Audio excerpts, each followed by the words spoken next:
Hello everyone, this is Pallavi and you are watching Indian Masterminds. To celebrate International Tigers Day on July 29th, we have a special guest to talk about the catastrophe that hit tiger conservation about 20 years ago. Sariska Tiger Reserve in Rajasthan lost all its tiger to poaching and zero tiger presence was reported here in 2005. Things have improved now. We have with us retired IFS officer Sunayan Sharma, who has served in Sariska as field director for 2 terms. It all happened before his eyes. The pinnacle of glory, the decline, and the tiger's roar reverberating Sariska once again. He has also recorded these events and their background in a book. So let's hear it live from him. Welcome, sir. Good afternoon. Yes, sir. So, to start with, I would like to know, Project Tiger was already in place since 1973. Yet, why Sariska couldn't avert this crisis? You see, what happens in every reserve's life, there are phases. When the management is little bit slack, then obviously every time the people they are sitting on the borders, they are sitting inside because their villages also located inside the reserve. Especially in Sariska, there were almost 28 villages located inside. So for their personal reasons, they keep attacking. And attack is in the form of the grazing, attack is in the form of the encroachments, attack in the form of the invaluable skins and bones and whatnot, because there is an international market for species like tiger. And at the global scene also, you find that demand for tiger skin and other parts had been growing on and on for last several decades. So these all things combined, they attack the reserves. And when there is a little bit slack at the part of the administration, these things take place. So Sariska also fell victim to it in the you can say in the beginning of this 21st century. Sir, I was saying, Yes. I was reading about this crisis and I got to know that at first, the forest department claimed that tigers have migrated because of the monsoon and all. It happened in, I guess, 2003 and 2004 when the tigers were not actually spotted. And they were not sure that all the tigers have left or not. So they were claiming that they have migrated. After a while, when it was announced in 2005 that sare tigers khatam ho gaye hain, like there is zero presence of tigers in Sariska, then the story of poaching and poisoning of tigers came into light. So I wanted to know, can you exactly tell us what exactly happened? Did the tiger migrated or ki sare ke sare were, they were succumbed to poaching or poisoning? You see what happens during the monsoon period. Certainly when there is water everywhere in the reserve, the herbivore animals, they prefer to remain in the interior areas, the areas which are not generally approached by people. So the undisturbed areas, they are the interior areas.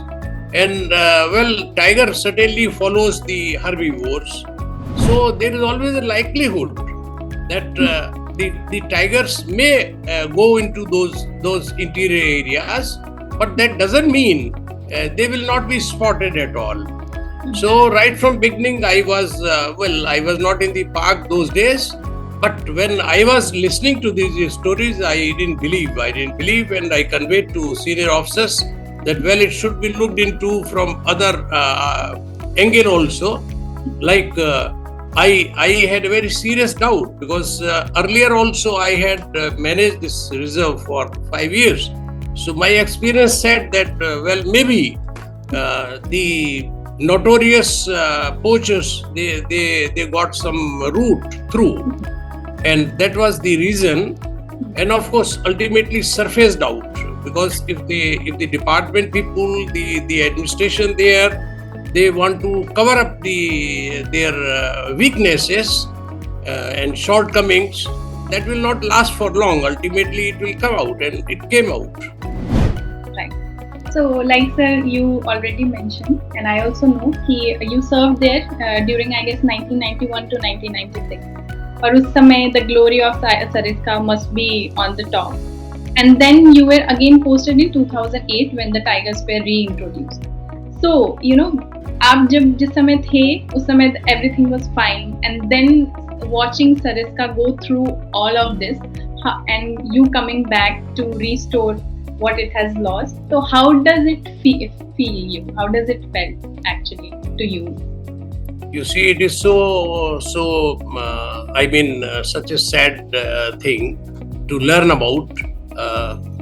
Sariska was my love. Always, I used to call it my Valentine.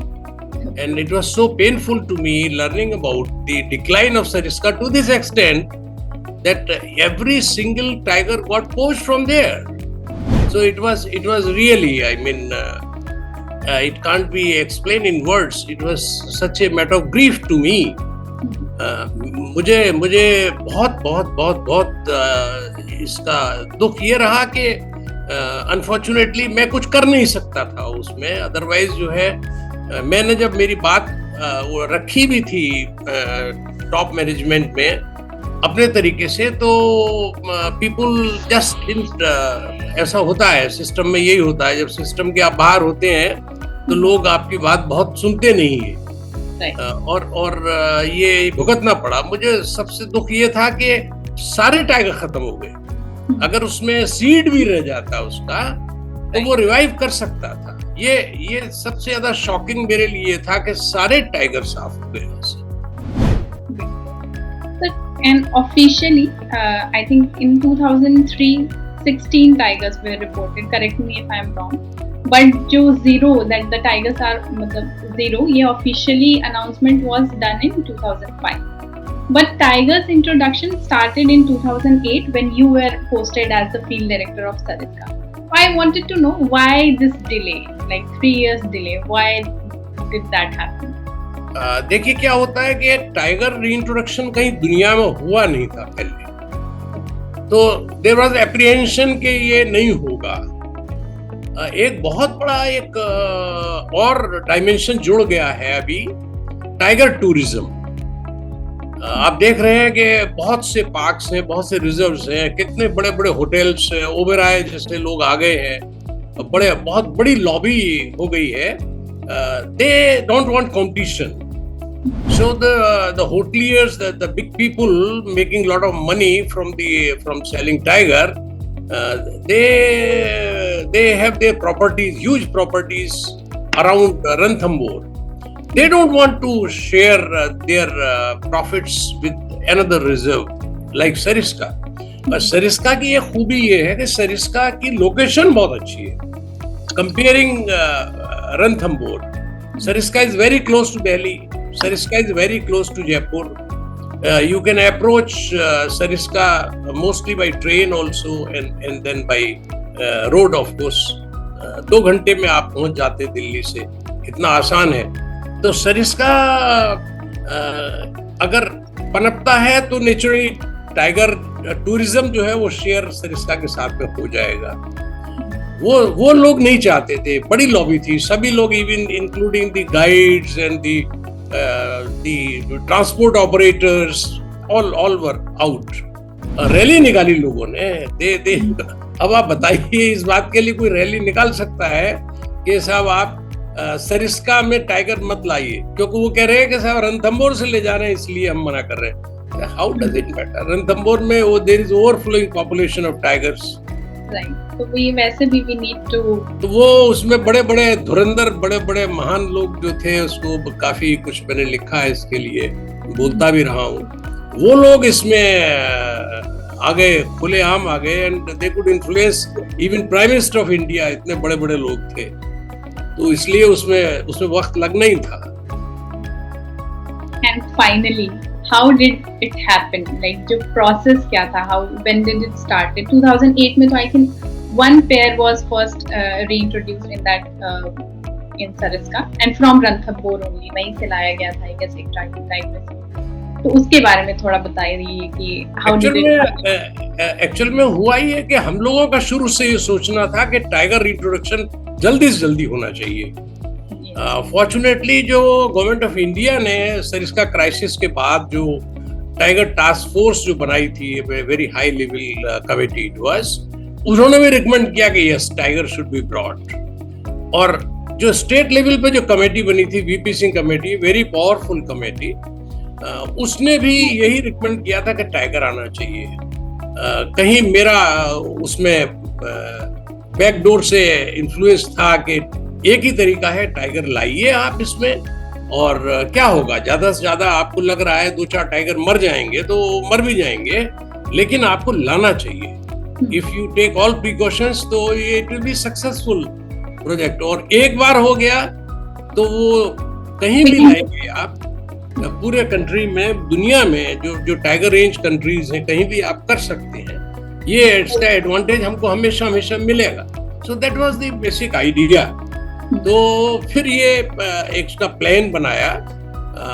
There were parties like the wildlife institute of India was a party, this state government was a party, the tiger conservation authority was a party, like these 3 parties were there, and of course WWF also.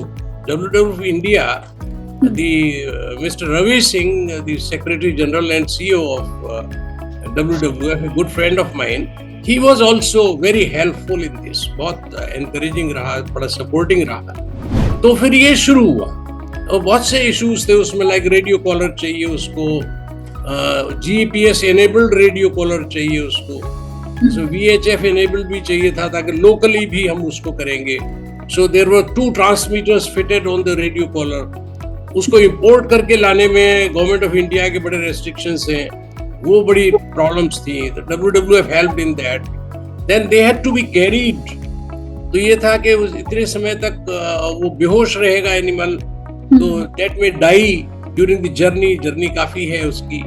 So it was decided कि it should be brought by helicopter. So helicopter was to be arranged from the Indian Air Force.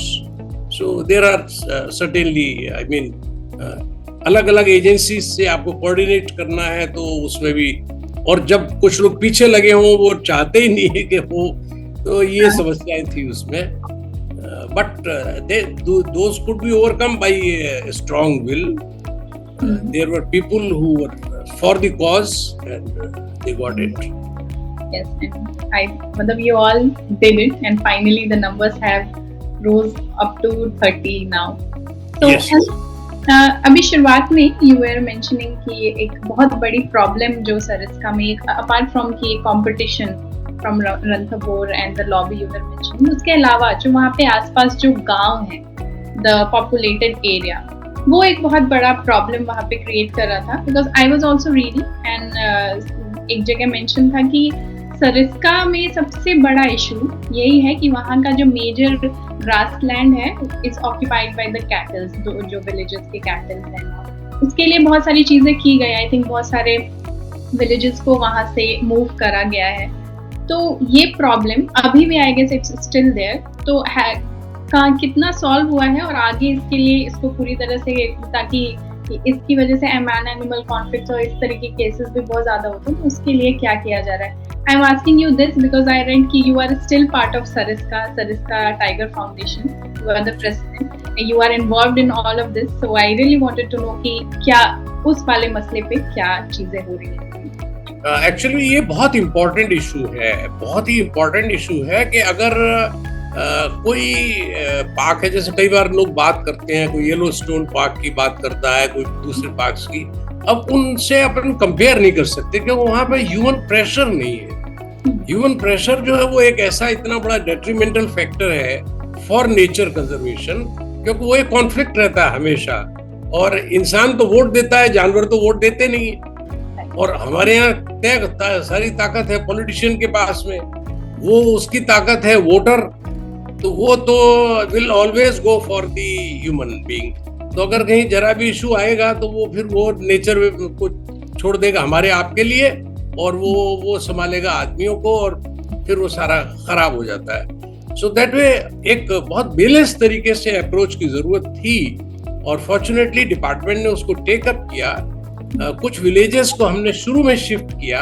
ये village shifting का काम बहुत ही मुश्किल का काम है, क्योंकि जब वो 2005 में एक्ट आ गया था, ट्राइबल्स के हिसाब से एक्ट आ गया था, फॉरेस्ट ड्वेलर्स एक्ट आया, उसमें बहुत से इस तरह के प्रोविजंस हुए थे, जब तक उनकी कंसेंट नहीं होगी आप शिफ्ट नहीं करेंगे। उनको कंसेंट उनसे मिलती नहीं है, बहुत मुश्किल का काम है। लोग भड़काने वाले बहुत हैं, पॉलिटिशियंस बहुत हैं। वहाँ का एमएलए कहेगा तुम यहीं रहो, मेरे 250 वोट चले जाएंगे, मेरे 1000 वोट चले जाएंगे। तो उन लोगों को आपको फिर आदमी अपना घर छोड़ के आसानी से जाता नहीं है, बहुत मुश्किल की बात है। आज आईएफएस में हमारा सिलेक्शन होता है और कहीं नागालैंड पोस्टिंग हो जाता है, तो फिर वो घर वाले कहते हैं अरे भाई क्यों जाएगा, तू छोड़ दे, आईएफएस में नहीं करना, स्टेट सर्विस में कर ले कोई आदमी। And people do that. So उनके लिए भी बहुत मुश्किल का है, आई अंडरस्टैंड। तो एक बहुत ही ह्यूमैनिटेरियन ग्राउंड्स पे अगर आप प्लान प्रिपेयर करते हैं और लास्ट तक उनके साथ रहते हैं, फॉर्चुनेटली ऐसा किया, तो कुछ लोगों को शिफ्ट किया था, फिर दूसरे लोगों ने भी उसको एक्सेप्ट किया। Still it is a very very tough job. कई गांव शिफ्ट भी हुए हैं, अभी प्रोसेस चल रहा है ये। तो जैसे जैसे गांव शिफ्ट होते जाएंगे काम हो जाएगा। इसके बाद में एक अच्छी बात हुई कि बफर जोन बनाया गया। बफर जोन बनाया गया, ये बात दूसरी है कि आज भी मेरे हिसाब से बफर जोन का मैनेजमेंट वैसा नहीं हो रहा जैसा कि होना चाहिए। देखिए, बड़ी I should share with you very frankly, क्योंकि मैं सरकार में भी रहा हूँ और मैं सरकार के बाहर भी हूँ, तो मैं दोनों तरफ से अच्छे से देख सकता हूँ इस बात को। So for the benefit of the viewers at large, क्योंकि मेरा जो टास्क है वो ये है आज की तारीख में, ज्यादा से ज्यादा लोगों को इसमें जोड़ूं, let them understand what this forest is and how these are being managed and what thinking the officers have on their minds. तो वो अगर वॉच डॉग बनेंगे तो चीजें बेहतर होंगी, ये मैं सोचता हूँ। मैं उस दृष्टिकोण से कह रहा हूँ आपको कि ये इतना आसान नहीं होता, लेकिन अगर बफर जोन जैसे बनाया है तो बफर जोन में ये नहीं होना चाहिए कि फॉरेस्ट वाले सोचेंगे कि सारे पूरा बफर जोन जो है वो उसमें टाइगर पहुंच जाना चाहिए, तो वो मैनेजमेंट का तरीका गलत है। इसी तरीके से जो विलेजर है वो सोचेगा कि मुझे तो पूरा बफर जोन मिल जाना चाहिए ग्रेजिंग के लिए। बफर जोन एक ऐसा एरिया है जिसमें के दोनों को अपने आप को रेस्ट्रेन करना है आगे बढ़ने से। तो आप अपने एनिमल को कोर तक रखिए, बफर में मत जाने दीजिए, फिर भी चला गया तो कोई बात नहीं, कोई मारेगा नहीं। इसी तरीके से विलेजर है, उसको सोचना है कि मुझे अपने आप को विलेज बाउंड्री तक रोकना है, मुझे अंदर जंगल में नहीं जाना। फिर भी अगर चला गया तो उसके एक्सीडेंट के चांसेस कम होंगे, उसके साथ में वो पनिशेबल ऑफेंसेस में एक्शंस नहीं होंगे। So that can be, I mean, एक बहुत बैलेंस तरीके से एक ह्यूमन अप्रोच के साथ में अगर ये मैनेजमेंट चलता है तो आई अंडरस्टैंड कि आगे भी ये बहुत सक्सेसफुल रहेगा। सर, अभी टाइगर रीइंट्रोडक्शन की बात हो रही थी, तो यू आर सेइंग कि एक बहुत बड़ा प्रॉब्लम ये भी आने वाला था कि अगर आप रीइंट्रोड्यूस करते हैं तो टाइगर उस वाले माहौल से एडजस्ट कर पाता है कि नहीं। दूसरा वो हो सकता है कि वो, जैसे एक incident you were telling me earlier कि शुरुआत में ही व्हेन दे वर इंट्रोड्यूस्ड, एक टाइगर शायद आए थे and one tigress was missing, और because of monsoon season you all couldn't spot it, और शायद वो रोड क्रॉस करके दूसरी साइड चली गई। तो इस तरीके का और भी कोई इशू उस वक्त आया था जो आप शेयर करना चाहेंगे? हाँ, मतलब वो मैं बताऊं जो आपने मुझे जिक्र किया है, या उसको स्किप करके दूसरा बताऊं? सर, कुछ जैसे वो तो अभी मैंने शेयर ही किया कि वो टाइगर गुम गई थी एंड देन पूरी टीम ने उसको स्पॉट किया, फिर यू ब्रॉट हर बैक। तो उसी तरीके का कोई दूसरा कि टाइगर एडजस्ट नहीं हो पा रहा है, दे आर फीलिंग।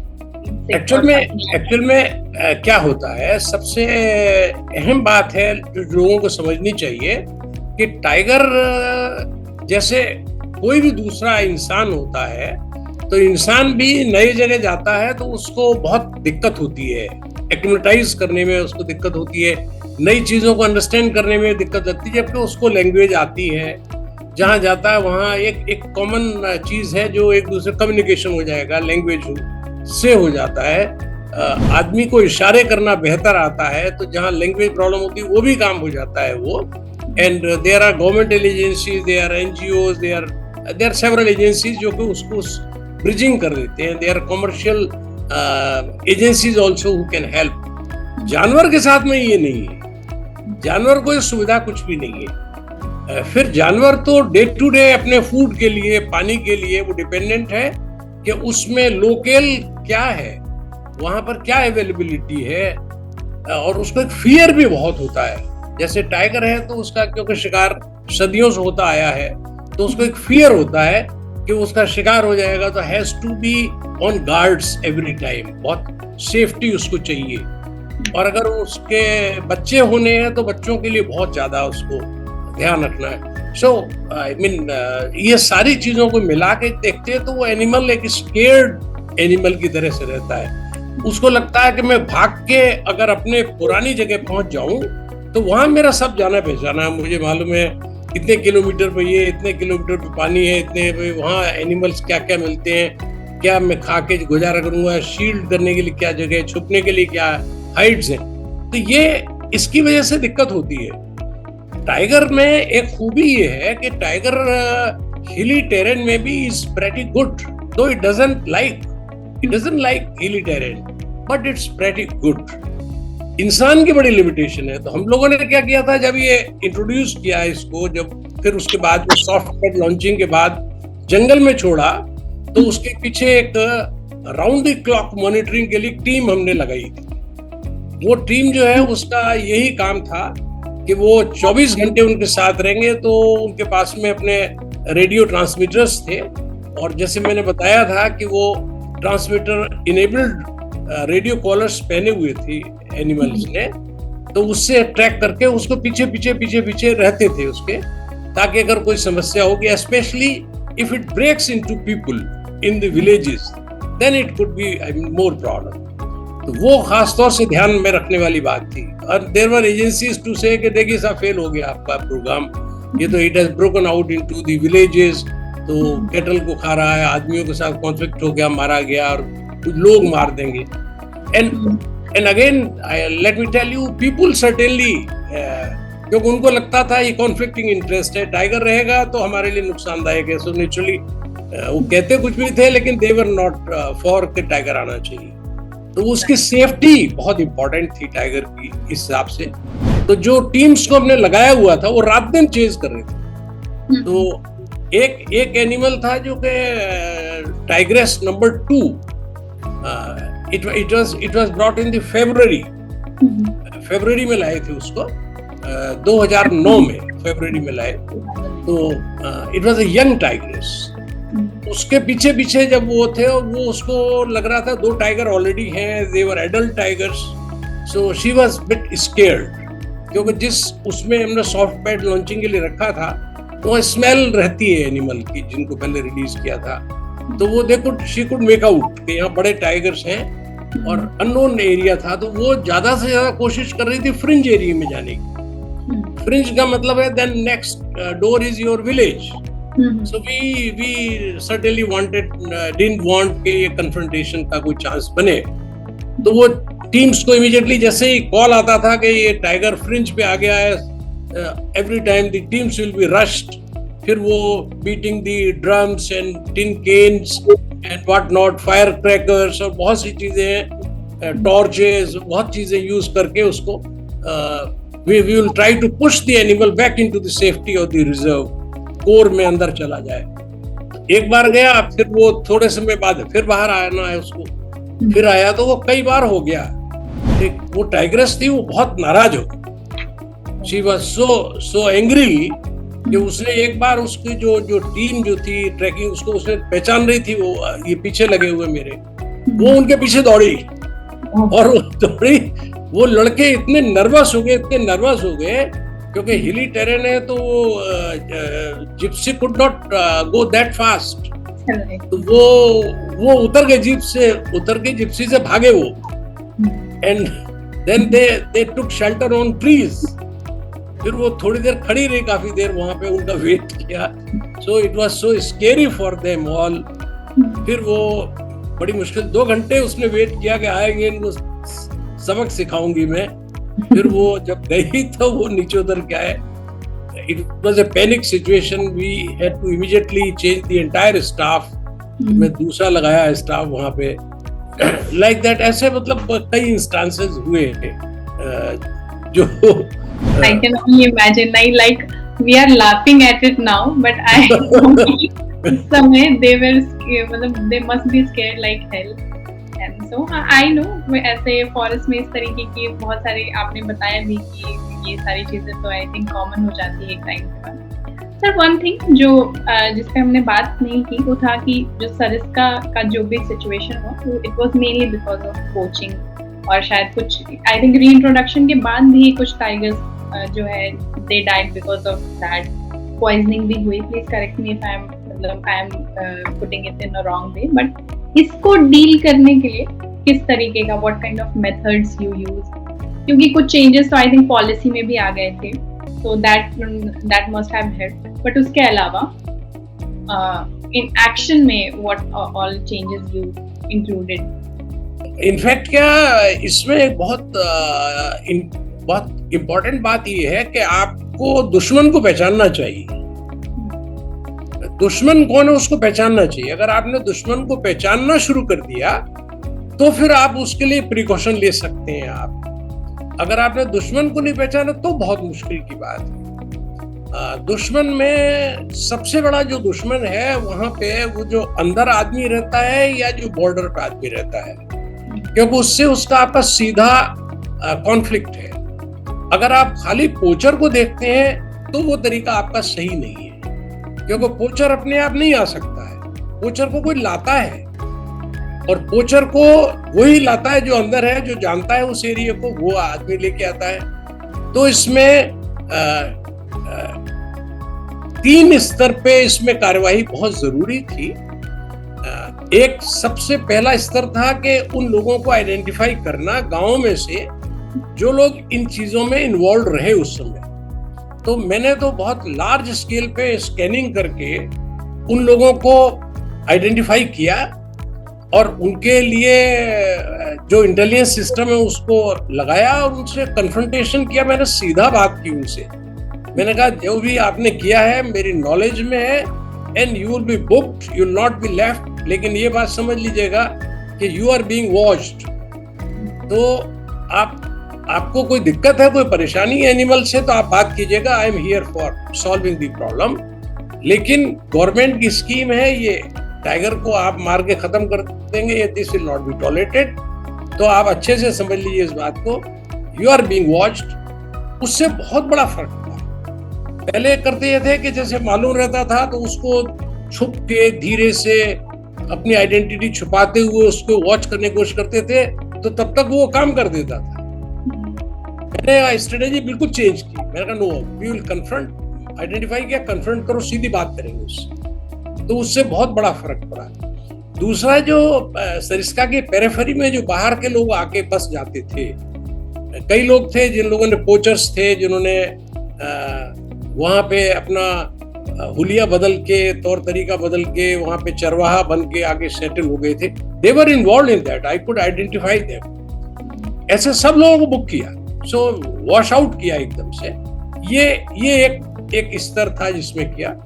जिन लोगों के अगेंस्ट में पहले आइडेंटिफाई पुलिस रह गए थे, केसेस कंप्लीट किए, उन सबके चालान किए हमने, पकड़े हमने कई लोगों को, और बहुत अच्छे से, इंक्लूडिंग संसार चंद को पकड़ा, उसके भाई को पकड़ा। सबसे नोटोरियस जो लोग थे, इंडिया के सबसे बड़े क्रिमिनल्स थे, उनको पकड़ा। I kept them under lock in my own cells at Sariska. सबको बुलाया मैंने, ये जो जो क्राइम कंट्रोल ब्यूरो वालों को, उनको भी बुलाया, दिखाया आपके केसेस में ले लीजिए। एंड फर्दर मोर जो मैं कह रहा था 3 लेवल की बात कर रहा था, 3rd लेवल था अंदर मुझे कैसे इसको सर्विलेंस होना चाहिए। Surveillance has to be very strong. उसके लिए मैंने सर्विलेंस पॉइंट्स आइडेंटिफाई किए, around 2 dozen surveillance points I created inside Sariska. कभी मौका लगेगा तो आप सरिस्का जब जाएं, जब आप देखिएगा वहां पूछिएगा, तो जैसे एक नाम बताता हूँ, मेहरोत्रा पॉइंट, एक बड़ा एक हाई पॉइंट था, एक वेंटेज पॉइंट था, क्योंकि मेरा जो चीफ था उसका नाम मेहरोत्रा था, और उनका बड़ा उसमें योगदान था कि उन्होंने बड़ा मोटिवेट किया था इस तरह के पॉइंट्स को आइडेंटिफाई करने के लिए, तो मैंने पहला उन्हीं को कंट्रीब्यूट किया वो। सो लाइक दैट, ऐसे मैंने करीब दो दर्जन ऐसे एरियाज थे जो दी देन कैबिनेट सेक्रेटरी थे, मैंने मेरी किताब में भी लिखा है, उनको विद फैमिली में एक पॉइंट पे लेके गया था। वो टफ था, हालांकि वो जीप ड्राइव, लेकिन मैं उनको लेके गया और I showed him. So that way बहुत से मैंने एरियाज ऐसे आइडेंटिफाई किए। जगह जगह चौकियां बनाई हमने, जो सेंसिटिव एरियाज थे उसमें चौकियां बनाई। And if you read my book, तो मैंने उसमें बहुत बड़े बड़े उसके फोटो लगाए हैं उसके चौकी, just to I mean motivate the boys also, my staff personal also, and let the people understand कि कितने इंपॉर्टेंट होते हैं। लोग कहाँ रहते हैं, जंगलों में, इतने घने जंगलों में जहाँ कुछ भी नहीं है, पानी की सुविधा नहीं है, सब। फिर वो मैंने वाटर पॉइंट्स क्रिएट किए बहुत जगह, ताकि उन एनिमल्स को, बहुत से एनिमल्स हैं जो कि नीचे आते हैं और वो लोगों को कॉन्फ्लिक्ट में आते हैं, बहुत प्रॉब्लम होती है, तो उनको वहाँ पानी अगर मिल जाएगा तो वो भी एक सुविधा हो जाएगी। और चौकीज भी क्रिएट की उनके प्रोटेक्शन के लिए। So that way 3 layered arrangements were done, तो उससे पूरे पीरियड में कोई भी पोचिंग नहीं हुई। एंड सर, अभी तक हमने डिस्कस कर लिया कि the tigers were relocated from Ranthambore, and I was reading somewhere कि एक genetic inferiority of those relocated tigers का भी क्वेश्चन आ रहा था। I couldn't understand like what was the whole matter that people were saying about this. So can you elaborate it? What was this, the genetic? Actually में क्या होता है कि जब वो आप किसी चीज, आदमी का विरोध करते हैं, किसी प्रोजेक्ट का विरोध करते हैं, तो फिर आप बहुत सी चीजें ढूंढ के लाते हैं। पहले उन्होंने ये कहा था, जो ये लॉबी है जिसका मैं जिक्र कर रहा था, पहले उन्होंने कहा था कि ये कभी हुआ नहीं है, ये होगा नहीं, दिस इज नॉट पॉसिबल, आप अकेले थोड़ी हो। पहले लोगों ने ट्राई किया था, फेल हो गया, इसलिए ये होगा नहीं। और टाइगर जो है कोई बिल्ली नहीं है जिसको आप पकड़ के ले आएंगे और वो कैजुअलिटी हो जाएगी और रास्ते में मारे जाएंगे। जब उन्होंने वो सक्सेसफुली ट्रांसलोकेशन कर दिया, तब उन्होंने कहा कि ये they will break out into people, चले जाएंगे और ह्यूमन कॉन्फ्लिक्ट होगा, उसको मारेंगे, लोग उसको मार देंगे, ये फेल हो जाएगा। हमने उसको भी कर दिया। फिर उसके बाद में वो तीसरा, उसके बाद ये लेके आया कि सब जेनेटिक प्रॉब्लम्स हो जाएंगी, क्योंकि आपने सिबलिंग्स को आपने रख दिया है, तो उनके जो ऑफस्प्रिंग्स होंगे वो नेचुरल जेनेटिकली वीक होंगे। आप ये देखिए कि रणथंभौर में, जिसमें कि आज ओवरफ्लोइंग पॉपुलेशन है और बहुत बार बाहर निकल जाते हैं, आप पढ़ते ही रहते हैं उसको। Now I think there are around 70 or so for such a long time. कुल 7 टाइगर थे जब ये प्रोजेक्ट टाइगर आया, जिसको के प्रोजेक्ट टाइगर लाने के लिए ऑफिसर्स ने फिगर को मैनिपुलेट करके 11 बोला, ताकि गवर्नमेंट ऑफ इंडिया इसको एक्सेप्ट कर ले कि भाई ठीक है, टाइगर के लिए अच्छी लैंड है, तो प्रोजेक्ट टाइगर में आ गया। Today what a population there, वहां कभी किसी ने नहीं कहा कि जेनेटिकली प्रॉब्लम हो गई, और हुई भी नहीं है आज तक, कभी भी कोई केस भी नहीं है। इसलिए ये एक बड़ा थियोरेटिकल सी बात थी, तो मुझे कभी भी इसका कोई लॉजिक समझ में नहीं आया। Scientifically it is not a proven fact at all. Okay, sir. So now Sariska is home to 30 tigers, which is an all-time high.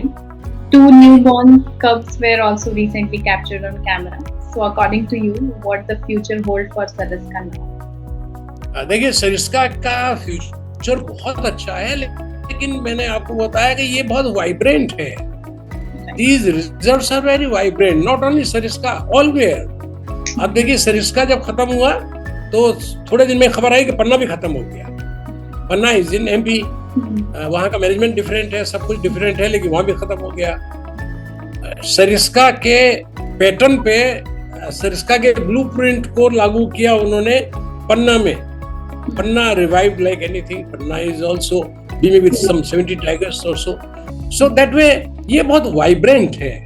अगर आपको मैनेजमेंट, अगर आपको ढीला, like in the beginning of the talk I said, आपका अगर management अगर आपका ढीला होगा तो ये कभी भी प्रॉब्लम होगी। You have to be very vigilant every time, because your enemy is every time present there, क्योंकि इंसान के रूप में ही एनिमी है आपका, और उसका अपना ग्रीड भी है, उसके और भी वेस्टेड इंटरेस्ट है बहुत किस्म के, तो ऑब्वियसली उससे कॉन्फ्लिक्ट होगा। आज एक बहुत बड़ी प्रॉब्लम है जो I should share with you, कि हर जगह हो रहा टाइगर टाइगर टाइगर टाइगर। वो भी गलत है, वो भी गलत है। You visit the tiger reserve only for tiger, that is very wrong. Because of that pressure, what the governmental agencies are doing, what the management is doing, वो भी टाइगर ओरिएंटेड हो गया पूरा मैनेजमेंट। वो सोचते हैं कि अगर टाइगर जिंदा है और गिनती के टाइगर पूरे हो गए तो काम हो गया। No, it's not so. In the name of the tiger, the entire ecosystem is to be preserved. ये है इंपॉर्टेंट बात। टाइगर प्रोजेक्ट का कंसेप्ट ये है। अब वो सिमट के ये हो गया कि टाइगर है, अगर कितने टाइगर है, कितने टाइगर है, that is not good. Several species are there which are vanishing from these reserves. We should all be very watchful, very careful. Like in Sariska, some 4 species are really either they are vanished from Sariska or they are at the brink of being vanished, but nobody is bothered. ऐसा नहीं होना चाहिए। So ये भी एक threat है जिसको कि आपको देखना पड़ेगा। खाली ये नहीं है कि टाइगर नंबर ग्रो हो गया तो you can feel satisfied, and otherwise it is a vibrant system. Poaching भी हो जाएगा। ग्रेजिंग से ग्रेजियर्स, अगर सारे एरिया को ग्रेजर्स अगर कैप्चर कर लेंगे तो नेचुरली फिर वो एरिया तो श्रिंक हो जाएगा ना, तो बाकी एनिमल्स का क्या होगा? वो बाहर जाएंगे तो मारे जाएंगे। तो yes sir, I totally agree. In fact, Rajasthan, if I talk about Rajasthan, I recently, I was working on a story about that GIB, Great Indian Bustard की। Okay. Yeah. So कि वो भी almost extinct की कगार पे, although the Rajasthan Forest Department is reviving that. And I'm hopeful, जैसे Project Tiger launch ही इसलिए हुआ था कि उसके अंदर, because अगर आप food chain में सबसे ऊपर को अगर आप save करते हो, तो eventually you save all the food chain. And I hope that it's International Tigers Day. So from this day, we'll keep focusing on all, not only saving the predators but the prey also, because ecology. Yes. So on that note, sir, thank you so much for your time. It was really wonderful talking to you. बहुत कुछ जो चीजें एक line में बस पता थी कि सरिस्का में this happened, but I got to know, and I hope कि हमारे व्यूअर्स को भी डिटेल में पता चला होगा कि व्हाट एक्चुअली हैपेंड, और उसको रिवाइव करने के लिए what all you guys went through. So it was really nice, and I am really thankful to you. Thank you so much sir for your time. Thank you very much, Pallavi, and you gave me the opportunity to talk to the audience, which is not obviously before me right now, but yes, there is audience to listen to this, to view it, and I wish great luck to them. I wish great luck to the nature and the nature conservation fraternity. Thank you very much. Thank you so much.